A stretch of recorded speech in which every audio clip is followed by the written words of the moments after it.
all ready to start. Dave, I'll pass it on to you. That's brilliant. Thank you very much, Jazz.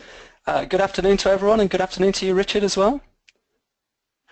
Good afternoon. Happy to be here, Dave. I'm really looking forward to this session. Fantastic. So, okay, so we'll kick off. And before we talk about really some of the engagement pieces, I just wanted to briefly start with a view of workforce management and engagement, sort of how it's developed, really. So, I'm sure you're all aware, really, that workforce management has been around for about 30 or so years. It's a very mature technology, and it's been built really around the traditional planning cycle. So, you know, you've got your forecast and plans where you work out your requirements, how many people you need to recruit into. That then translates into your schedules for your events, for your employees, so you can schedule them in. And then I'm sure it's never happened in any of your organizations at all, but you know, things might go wrong on the day. So hopefully you've got a bit of real-time management to sort of cope with that and make sure you're still hitting your service levels. Then of course you need to analyze the performance. So it's this iterative continuous improvement type process. But what I'd say really in some ways is the old school view of workforce management is it's not just about the business perspective. It was very much a push type culture. So very much here are your shift patterns, they're pressed out to people, not a great deal of thought for the employees. Also, I think I can get away with saying this because I'm an ex-planner. I think I can get away with saying this, Richard, but I think from a planning perspective, probably 10 or 15 years ago, it was all seen as very, I don't know, very insular, these sort of strange people sitting in the corner pushing out the schedules to people on a periodic basis. You know, I hasten to use the word anorak, but potentially a little bit like that. The good news is, though, Richard, do you agree with that at all? Yeah, I was just going to chip in. Yeah, I can picture back to those days. I'd like to think I wasn't old enough to remember those days, but yeah, it definitely felt that way. Certainly from an end receiver of schedules, and also from those dishing out the schedules. So yeah, I can totally recognise that. Fantastic. But of course, now we know for the last 5-10 years or so, workforce management has totally changed. Yes, there's still the focus on the planning cycle, but now it's really pointing towards the focus on the employees. So it really is a sort of key driver for engagement across the business. And you know, it's not just a forecasting and planning tool. So as I'm doing my job across the country, helping to deploy workforce management products, etc., the key thing that people are interested in at the moment is all about the employee engagement side of things, what it can deliver from that perspective. And I think the reason is they expect it to be able to deliver the standard forecasting and scheduling elements of it. So, you know, and I think that's really where we're going to talk through today. But in terms of the webinar today, we said we're going to speak about things like how it impacts on the younger generation, what their requirements, etc. So just a few key stats to you really in terms of the sort of age groups we're talking about. So a couple of things here you'll see in the latest census, half of the UK's population is now under 40 years old. So you probably hear a couple of phrases really, things like Generation Z, or sometimes known as the post-millennials, Generation Next or digital natives. These are people sort of born from 1996 onwards. And then we've got the Generation Y group. These are ones that are known as the Millennials, sort of people born sort of between 82, 95, and yes, we sort of refer to those. So why is it important to engage this sort of age group, particularly through workforce management and your engagement bit? Well, again, a couple of key stats here, and you might have seen this one before. By 2025, 75% of the workforce will consist of millennials. So a very high proportion, so we need to be looking after those. Centre stat, a bit of research by YouGov, 46% of contact centre workers are aged below 30. So again, a high proportion of that younger age group which we need to cater for. But unfortunately, the last little stat here is from a survey done by Red Letter Days, asking people, how motivated do you feel by work? And the lowest level of motivation was for the 18 to 24-year-olds. Only 21% of those actually felt motivated by work. So I don't know about you, Richard, so I think we need to make sure as employers or we're deploying workforce management, we're looking after these sort of key resource, particularly when it's going to consist of such a high proportion going forward. Yeah, I would absolutely agree, Dave. I think it's always been there, this thought that the generations are coming through, and I think different people have showed interests along the way. But now it's coming to the forefront of more and more people's minds as to how do you better engage with this new generation, if you like, of which once upon a time I was part of, and now I'm on the periphery of. So, and I think that's probably what really interests me about getting involved in today, talking about workforce management and in particular how we engage with these millennials. So. Yeah. Fantastic. Okay, so if you are a millennial, what sort of things you want from an employer? And this is a little infographic that Business Systems have produced, but a couple of key points about this. And wherever you look in terms of research, for millennials, a couple of things constantly stand out. So a couple of stats on here, about 70% of them say they want more leisure time. So this work-life balance is critical to them. And over half of them would like to spend obviously more time with their family as a sort of top priority in their life. And another key thing, and I know, Richard, this is something the forum is heavily involved with, in terms of the motivation, particularly for the younger staff, the millennials, etc., one of the key things is they'd be highly motivated if they get the choice either to work in the home or in the office. So particularly around that sort of home working piece is quite interesting.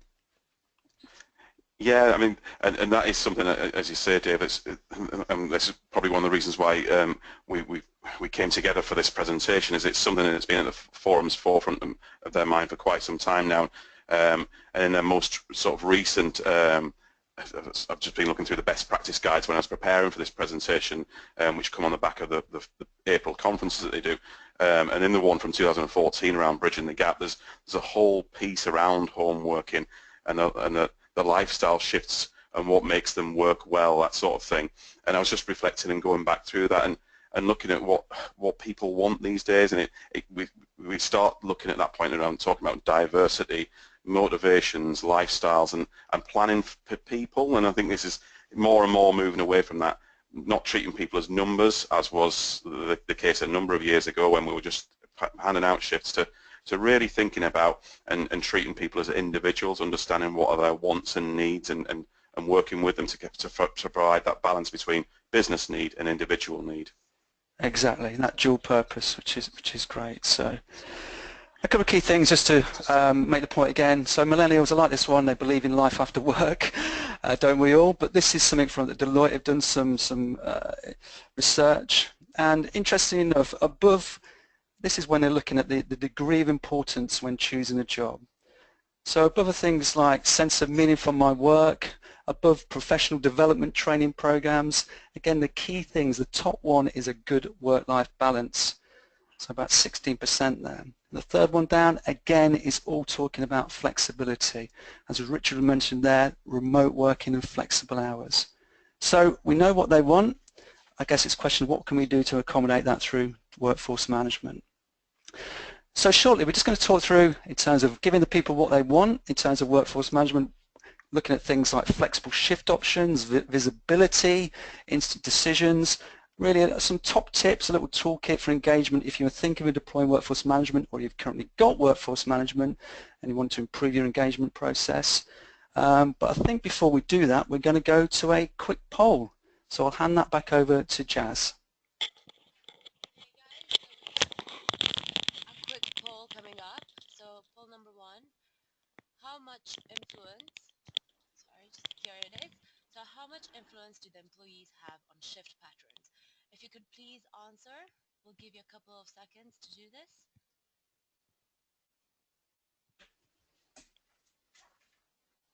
In the meantime, while you're answering this quick poll, don't forget to send us your questions on the right-hand side. We will be answering these at the end, so do feel free to send them over. Give you a couple more seconds. Almost there. Yeah. Thank you. We're closing the poll now. So you should be able to have the results. Dave, I'll pass this on back to you. Okay, can we see the results on screen?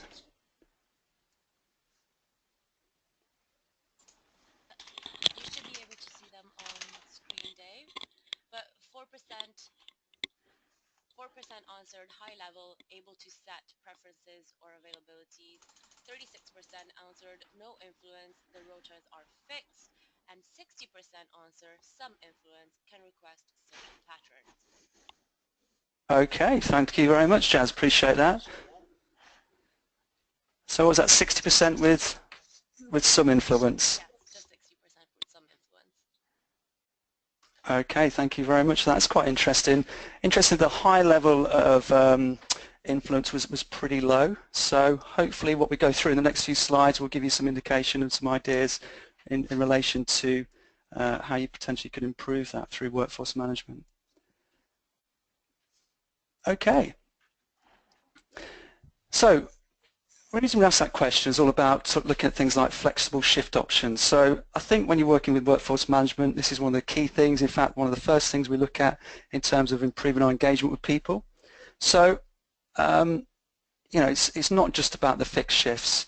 It's about providing a toolkit of flexible shift options to provide to employees. So things like loo time, for example, is something we always get asked about. And as I'm going across the country, I always find that working in organisations, everyone has got different shift patterns. Everyone wants to do something different. Might be fairly fixed, rotating patterns. They might want to do hourly contracts, for example. A couple of things to point out on here, things like split shifts, for example. This is becoming increasingly popular. So a good example of this, we work with a 111 healthcare provider. Very pressurized environment, 24/7 operation. Highly skilled people as well, and they're introducing split shifts. So they'll be coming in the morning, doing a couple of hours, potentially going away and coming back in the evening doing some more, for example. So it's about providing the options for people to sort of meet their work-life balance. The other one I do like with workforce management, which is great for engagement, is something called fairness factors. So if you're currently in an organisation that hasn't got WFM and you're working on an Excel spreadsheet, for example, it's great if you could utilise, it's very difficult to sort of play back to people how fair the shift patterns are.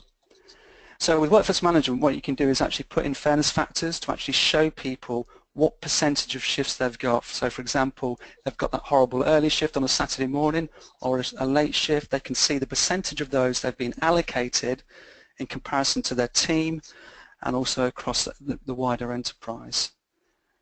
And of course, we talked about home working. This is something from the forums, which I mentioned earlier, about 39% of people in their best practice guide for 2016 are using home working and 12% are planning. But I know, Richard, in terms of flexibility and the shift patterns, etc., it's something in the forum you guys are very keen on.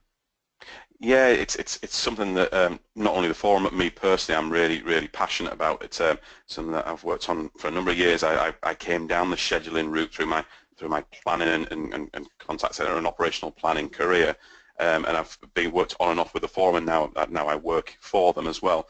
And so again, I looked back and looking back at sort of 2010, we were talking at that sort of point in time about 7 steps to becoming an employer of choice. So starting to really think about the points that Dave's put out on this slide around, it's not about fixed shifts anymore. You've got to offer variability to different people and introducing the sort of whole concept of lifestyle planning around what suits people's needs. We then took that one step further and introduced the flexibility toolkit, which again Dave mentioned there, and something that a lot of our members have taken care of.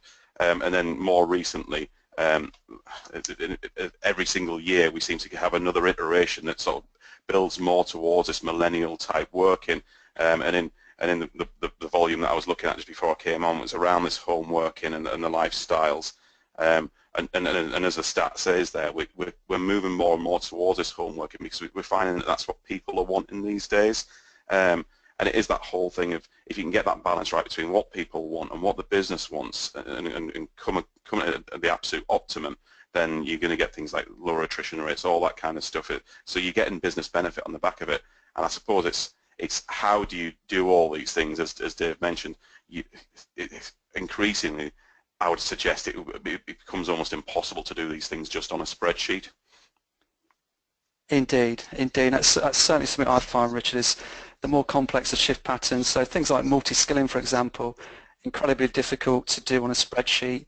And what I tend to find is that you sometimes come to this critical mass where you've got so many employees. If you're introducing multi-skilled elements, it's just incredibly difficult to do. So why not let workforce management take the strain of that away and actually allocate them across the piece?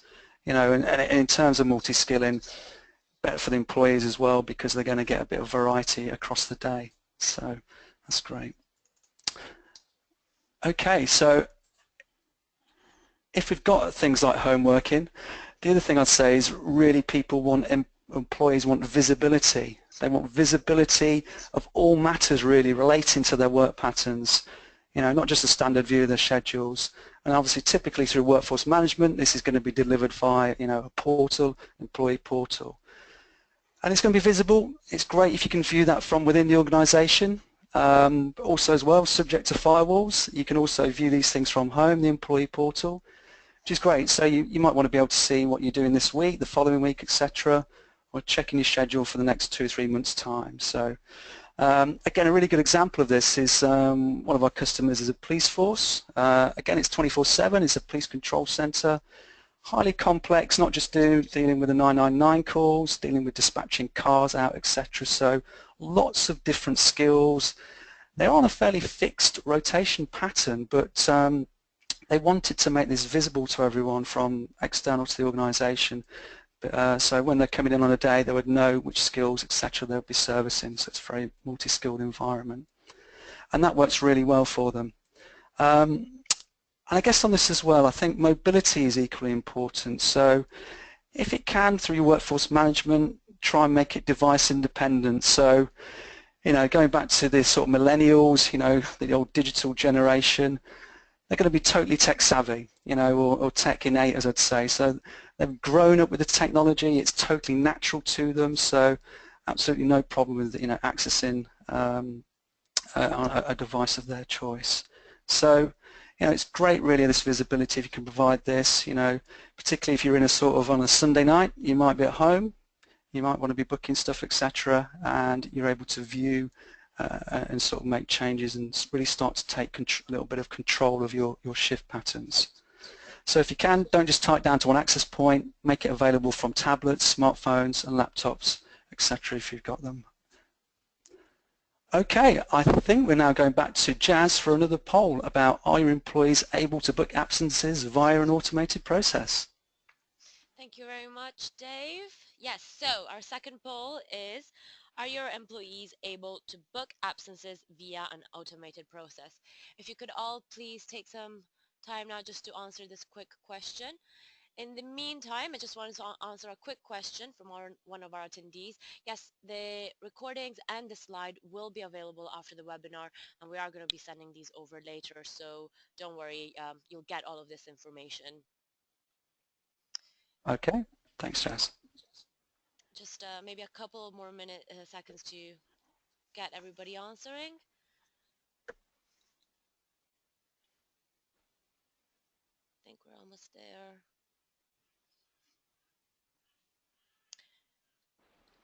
Okay, fantastic. Thank you everyone for voting. We have our results now. Dave, can you see the results? I'm afraid I can't, Jazz, no. Okay, so I'll read them out for you. So are your employees able to book absences via an automated process? The results are yes, can request and receive automated response 27%.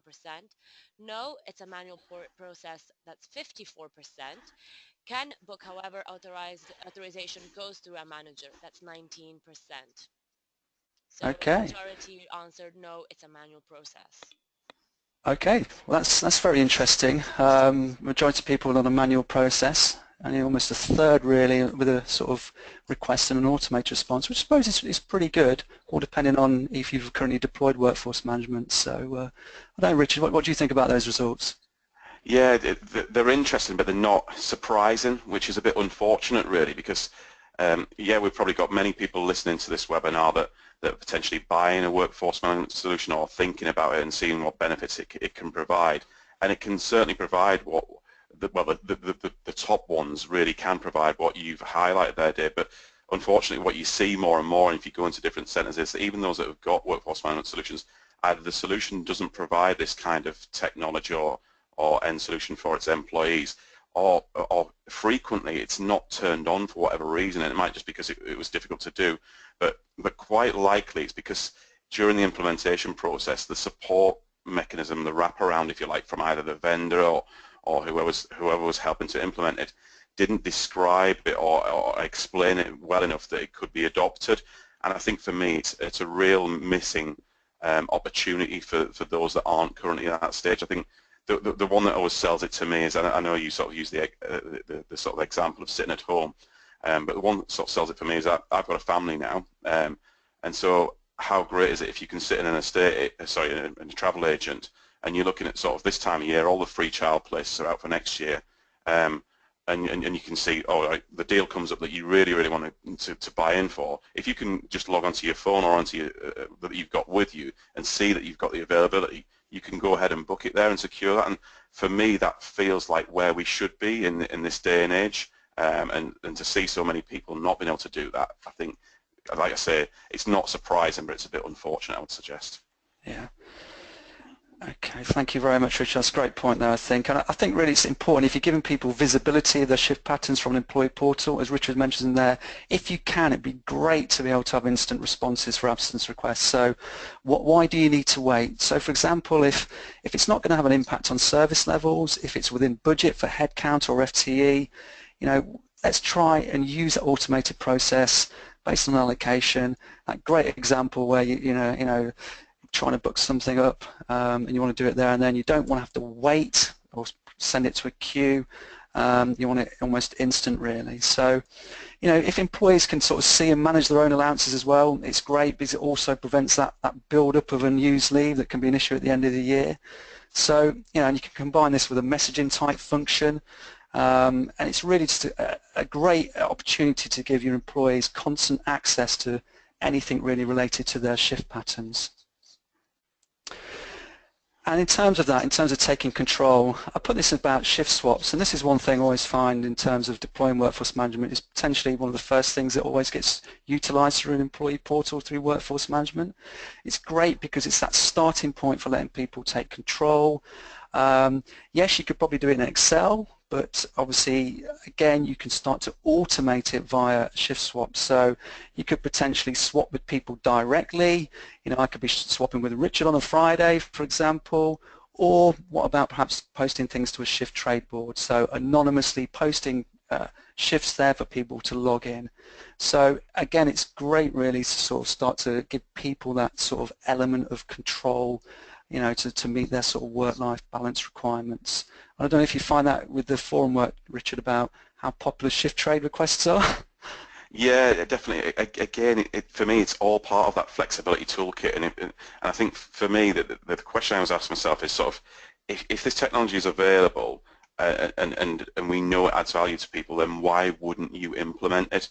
And again, not to reiterate the point too much, but it's very, very similar to the annual leave and the auto approval around that, and the empowerment that gives employees. It's the same with shift trades. So many times people either don't switch this on because they're worried about what the outcome is going to be, or more frequently what we do see is that it's switched on, but then the final approval goes through to a central team to make the approval. So it's not immediate, and again, I think that's down to it just not being implemented correctly if that's the case. And what I would say is really, I would start to seek out how you'd switch these things on and make them work in your environment, because I wouldn't underestimate the sort of the employee engagement that this actually gains. Yeah, we certainly get fantastic feedback once those sort of things are deployed. And a sort of another area very close to my heart actually is the sort of ultimate in terms of control for the employee. So this is all about preference and availability scheduling. So preferences in the UK are becoming much more popular. So this is where the employee will actually specify the next month, 6 weeks, 2 months, etc., what their preference for work will be. For example, so you might be a student, so you might want to prefer to work in evenings because you're doing your lectures or whatever at college during the day. And then, for example, you might be doing some sort of sporting activity, you want weekends off. And another thing I really like about this, you can also build in things like must-haves. So as a planner, you can say to your employees, I'm going to give you the next 2 the scheduling room for the next 4 weeks, I'm going to give you 2 or 3 must-haves where you know you're definitely going to get those preference patterns in. I think that's a really good way for people to sort of generally take control of their schedules. And of course then the ultimate way of doing that is via availability scheduling. So that's what it says. You actually specify exactly when you can work. So for example, Richard mentioned that he's got kids. I've got kids. If you want to work on the school run and you can't work until after 9:30, for example, that's a great one. Or again, you might not be available to work in the evenings. You might be running another job, for example.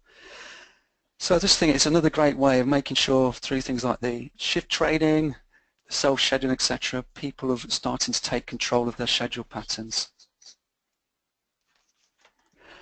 Okay, I think we're now going to another poll for our Jazz. So the question this time is, do employees have access to their own performance on the day in real time? Thank you very much, Dave. Yes, we are running the poll now. It's open for everyone to answer. So, do employees have access to their own performance on the day in real time? If you could all just take a couple of seconds to answer this. Great.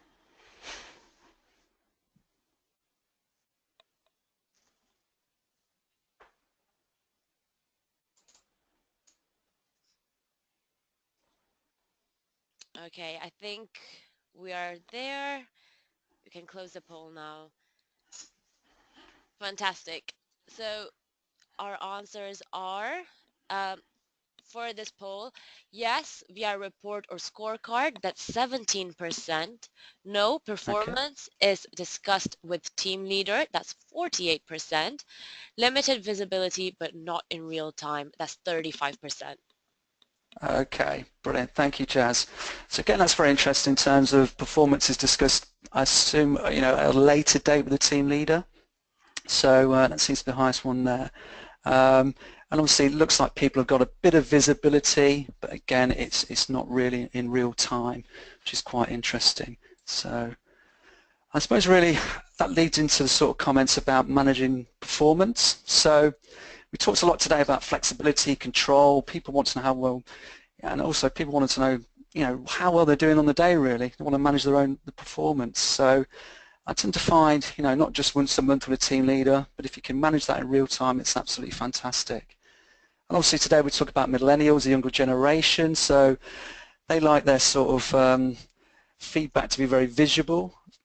So I use the phrase snackable content. So things like starting with an interesting stat, use visualizations, for example, and keep it concise. So I do think, I don't know about you, Richard, I often go into contact centres and people generally are very keen to know exactly how well they're doing on the day in question. I often walk around contact centres and see people making five-bar gates, seeing how many calls they've done, for example. So I just think they're generally inquisitive by nature and they like to know how well they're doing. Yeah, I would definitely agree, but again, unfortunately not, and as we've seen from the poll there, that's not uncommon with what we see when we walk around. What you tend to find is we've still got this sort of fascination with having the overall KPI of the centre on a wall board so everyone can see where we're at. So typically that's their service level and the abandonment rates, but that's really for the centre as a whole is how it's performing. And individuals, when you start talking to them, rarely can associate their own performance to that overall performance there. And actually in my last company where we worked, we did a poll of how useful you found that wall board that we had. And it was about 50-50. 50% of people took interest in what was there, and 50% was sort of, well, actually it's a bit of a distraction because I'm just one person in this of many people. I'm doing my job to the best of my ability, and the objectives that I've got don't, whilst they relate to what's on that board up there, I can't directly influence what's happening up there because I don't control the people's sickness and how fast they go. What they really, really wanted was their own performance, and they wanted it in real time.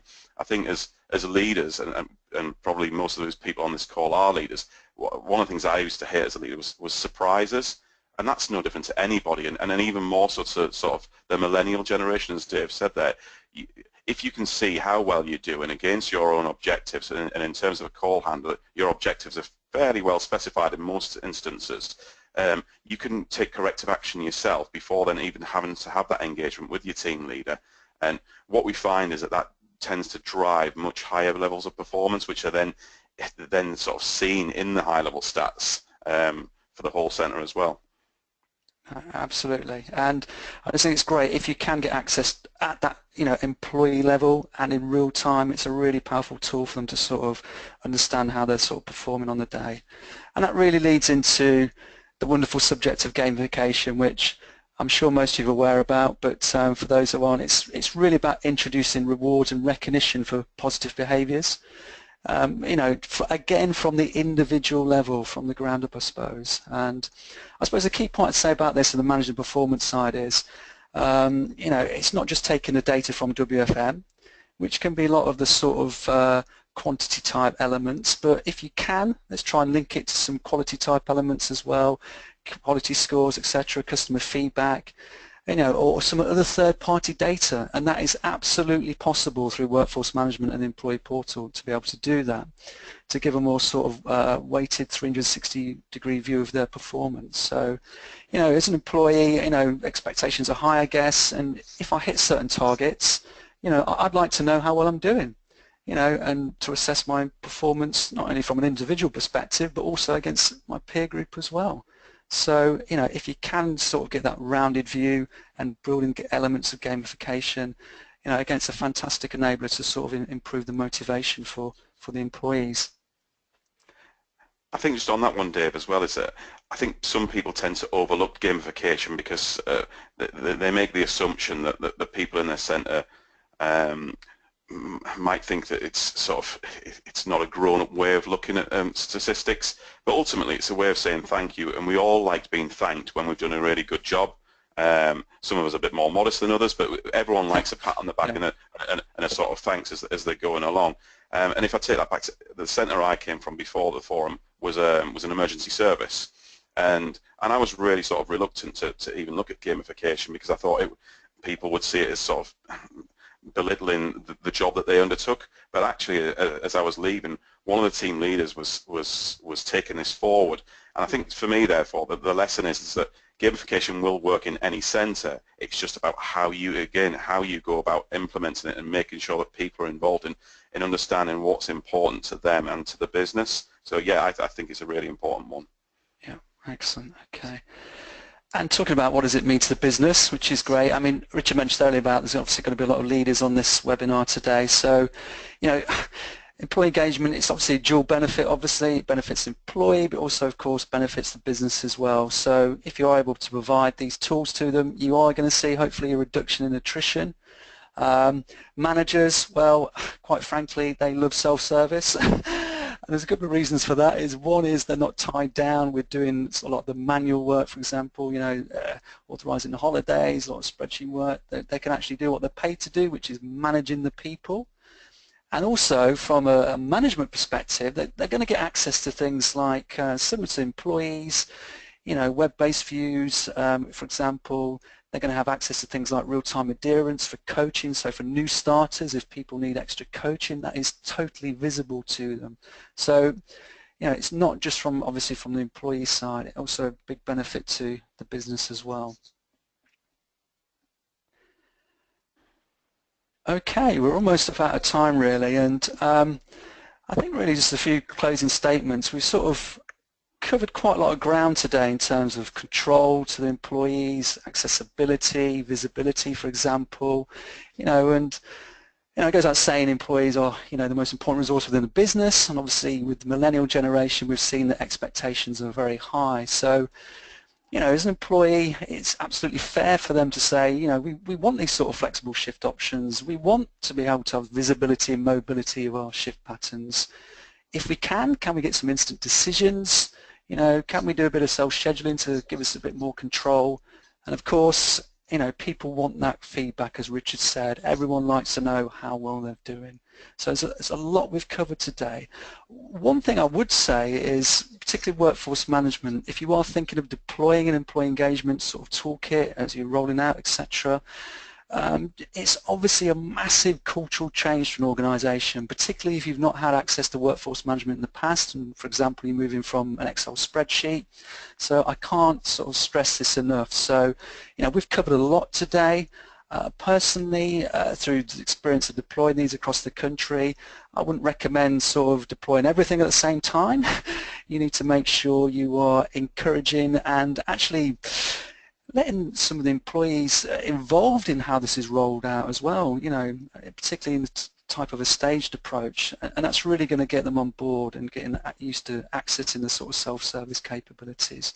So that's something I've definitely found in the role I do, and I'm sure, Richard, you've probably got a similar experience to that. Yeah, I mean, I said right at the start that this is a topic that's really at the centre of what I've believed in for a number of years. And so when Dave first shared the slide deck when we were talking about having this presentation together today, I think these 6 topics that he's highlighted fundamentally are really good ones to start with. And I think, as Dave said, don't try and bite off more than you can chew in one go, but make sure each element you do the best that you can with it within your centre and your environment. Would be my if you like top pick from there. And I think there's a few ways you can go about doing that. Is as I said, is make sure whatever you're looking to procure, it meets the needs that you're looking to deliver in your business whilst covering these 6 topics off. But make sure you get the right support and training when you put it in, because as I said earlier on, throughout all the modules, so many times I've seen people implement things, whether it be workforce management or other solutions, and they just don't land because the bit that was sold is not what's put in there. And I think it's that wraparound of experts like Dave supporting that going in. And supporting it going forward. I think the other side of that then is sometimes the people element, i.e. the teams that are looking after these products, aren't thought through sufficiently enough when either business cases are put together, that kind of thing. People need training. If all of a sudden you move from an environment where you've got people operating on spreadsheets, whether that's a centralized or decentralized function, there are a number of ramifications for that. There's the whole cultural stuff that Dave's mentioned there, where people might feel that control is being taken away. That needs thought, and it needs sort of tackling as you do the implementation. But then there's also the training piece and the ongoing training, and then the support and how you can gain support from other people in the industry. I mean, on this call today, there's a vast number of people, all with different experiences, and I think that's the key for me, is that we continually learn from each other. And we're pushing the boundaries to cope with the new requirements that come along. So now we've got the millennials. I suppose what's next beyond the millennials, and what is it that they will want, is what springs to my mind. Yeah, absolutely fantastic. So, Richard, thank you very much. I believe we're just about running out of time. So to say thank you, Richard, for joining today. It's been very valuable experience for instance the stuff you've done from the forum. So thank you for that. Yep. Dave, Thanks for inviting me along. It's been Dave, Richard, we have a couple of questions, so if we do have a little bit more time, if we could maybe take these questions really quickly. So the first one is this mainly for contact centers, front office only? I'll pick that up. No, it's not. I mean, it's for anything in sort of customer service, I suppose. So we work with front office, telephony, back office, etc. Doesn't even need to be related to calls or interactions coming in, to be quite frank. So, all organisations have employees. They all want to know things about their shift patterns, for example. So, it fits across the piece really. And we often work with organisations who potentially put it in for the front office first, the telephony side, and then very quickly move into back office and other functions. And indeed, their own planning teams as well, because if you've got a large planning team, they all need holidays, they all need to see what shift patterns they're doing as well. So, yeah, of course. Okay, great. The second question is, what's on the roadmap for employee engagement via WFM? Okay, I'll just quickly start on that. Perhaps Rich can. I think for me, really, we talked about these younger generation. I think it's going to be along the line of more control for the employees, really. So improvements in the self-scheduling side of things. So not only picking their own types of patterns and preferences, but potentially in the long run, looking to schedule their own lunches and breaks as well. So that can be all done based on the fact that it's going to still, manage to hit service levels. And also as well, we do a lot of sort of work in terms of integrations to third-party applications. So a bit like the first question, it's not just for front office. So, the rule of thumb is if we can get integrated into other areas to find volumes, we can obviously forecast against them and obviously provide the employee engagement as well. Okay, great. Our next question is, how do you minimize risk of not having enough staff in attendance at less social times? You want me to take that one, Dave, and then you, Yeah. Richard? Or? No, Richard, go after you. Yeah, I think there's a number of different ways of doing it. I mean, we obviously at the forum, we talk about the flexibility toolkit, but I think first and foremost, if you've got a good system in place, and I would argue a workforce management system is the bespoke system for that purpose, then that's from that it will provide you with great visibility to ensure you've got that right level of staff.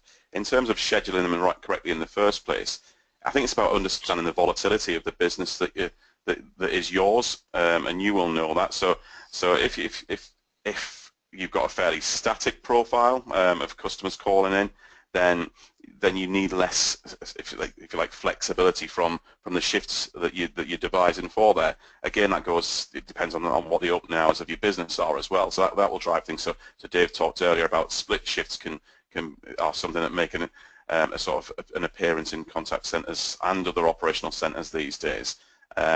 But yeah, it very much depends on your own business, but there are a number of different ways of scheduling now, right the way from sort of self-scheduling, some element of fixed shifts, and it's about how you combine them together. And again, going back to it, I don't think you can do that effectively without putting them through a workforce management system, so you make best use of any flexibility that you do have. No, I totally agree with Richard there. And one of the great things about workforce management is you can have access to all this wonderful historical data, which is going to be pumped into your workforce management application day in, day out to provide you with that seasonality. And some of the things we work with are things like doing what if and scenario type planning. So what if this happens? You will know your busy times, so we can take the profile, add that in from the previous year, and actually come up with some scenarios for it as well to make sure that you are absolutely going to be covered on those peak periods. Okay, thank you guys. Just a couple more. Any advice and examples on successfully engaging with worker unions in terms of changing employee schedules towards flexible shifts, paid breaks, adherence to schedules in heavily unionized environments? Yeah, I can pick that one if that's okay. So yeah, I've worked in the past deploying workforce management out to unionized environments, and I think the key word here is engagement. Really, you need to get them involved at the outset. So a lot of shift patterns historically are built up over time. People have been moved in, they're on very fixed shifts, for example. And unfortunately, over time, those shift patterns might not meet the demands anymore.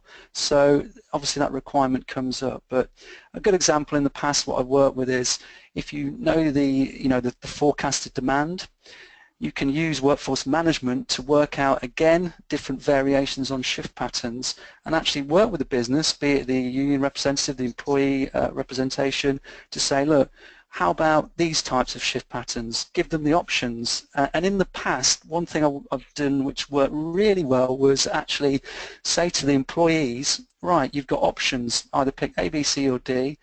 Which would you prefer if we're having to go through a sort of contractual change to amend your shift patterns? Now, all of those options would still make sure the business hits its service levels, but I thought it's a good way to get them engaged and understand how the process works. Yes, I would definitely echo everything you've said there, Dave. It's a question that the forum get asked quite regular, so I'm not surprised it came up here. And I think that through a workforce management solution, for me, it's about the early engagement with them and the visibility that something like a workforce management system provides. And it's that ability to be able to demonstrate that what is in place currently is not fit for purpose for the business. Now, what I've tended to find is I came from an NHS organisation before here, so engaged with a number of different unions at the same time. These people are not unreasonable. They're there because their members are paying them a subscription, and they're there to fight for their members' rights. But at the same time, they know that the organisation needs to exist for their members to have a job, and so effectively what I've found is if you find common ground, because actually you all want to be there and you all want the organisation, whatever it is, to move forward, then that's the common ground that you can start from. Then when you can demonstrate that if something is in place is actually damaging the organisation, and then you can come up with solutions together, and through this visual solution that you've got through the workforce management system, you are able to do that. It then becomes quite I wouldn't say an easy task because I don't want to make it sound like it's a walk in the park, but it becomes a much easier task than what it would have been walking down that road together. hope that's Great. helped. Thank you, guys. So this is our last question for today. How can we avoid the big brother feel agents have from the system? I suppose, yeah. What the point I meant earlier about not doing a sort of big bang deployment, etc., making sure that they understand that, you know, the functionality that's being delivered out. So again, one of the things we do, part of that is when we're out sort of training people in workforce management, we don't just train the planners, etc. We also do some sort of familiarisation with team leaders and also directly to the employees themselves, because as I said, it is a big cultural change. If you've, you know, previously been on a fixed shift rotation, for example, and you receive those via some sort of Excel, etc., to actually sort of go down the system route, you know, it needs a little bit of time from people like myself in the training environment to make sure people understand, you know, what it actually means. And it's, you know, it's absolutely nothing to be fearful of, for example, and, you know, just get them on board as soon as possible and make them see the benefits of it, really. So things like the shift swaps, for example, is a good one. You know, that's only a good thing, you know, and the ability to book holidays remotely, again, you know, get some really good feedback about that. So, you know, it is all for their benefit, and it's making them see that as early as possible, really. Yeah, and I would totally agree with you there, Dave. I mean, something that we do is we believe in the power of one, and there's a number of different resources out there that can share that. And when you start sharing that with employees, they can't argue it, and there's a number of different ways of doing that. I know my last organisation, the training team actually took this one forward. They took the power of one, the module that we'd got, and they personalised it to our environment. And I really liked one of the approaches they did, where they effectively blew balloons up and wrote the details of patients on there, because it was a patient environment, and they were sort of keeping the balloons in the air. And then what happened was they took people out of that environment, i.e. people not adhering to what their schedule were, and it became a lot harder to sort of keep the balloons in the air. And then when one of the balloons hit the floor, that was what they read out was one of the facts about that person. So it really brought it to life for them. I think, so that's one way to do it. I think the other side of it as well, echoing what Dave said about not that big bang approach, take this quite steady. In it, most implementations I've ever done in the past, we've switched on the sort of real-time adherence and monitored it in a sort of soft environment. So we've coupled with things like the power of one. What you find is that people get used to it before anyone starts talking about hard measures. Then, if you even need to go down that route at all of things like adherence and conformance to schedule, because what you find is that people get comfortable with it, and the benefits of the system, like the flexibility that we've mentioned, outweigh any negative thoughts that they once had before it came in. Great, thank you guys. I think unfortunately this is all we have time for, but if anyone has any more questions or would like any clarification on anything that we covered today, Dave and Richard are both going to be at the forums event next week on the 29th. So do feel free to come and see us, find us, and we can carry on the conversation there. Is that correct, Richard? You'll also be there, right? Yeah, absolutely. I'll be in the same sort of expo area where yourselves will be. So, yep, come and Fantastic. find me all day.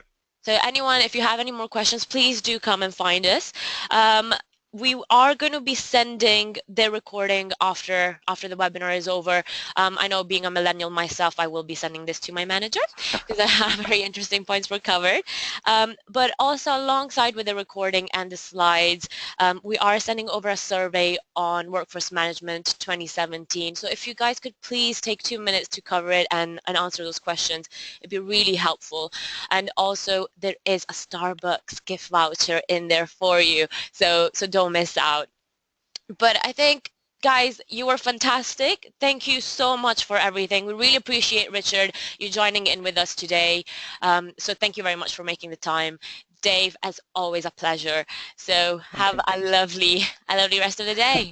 Thanks. Yeah, thank you. And thanks everyone for joining. Appreciate it. Yeah, thanks everyone. Take care. Bye. Thanks. Bye.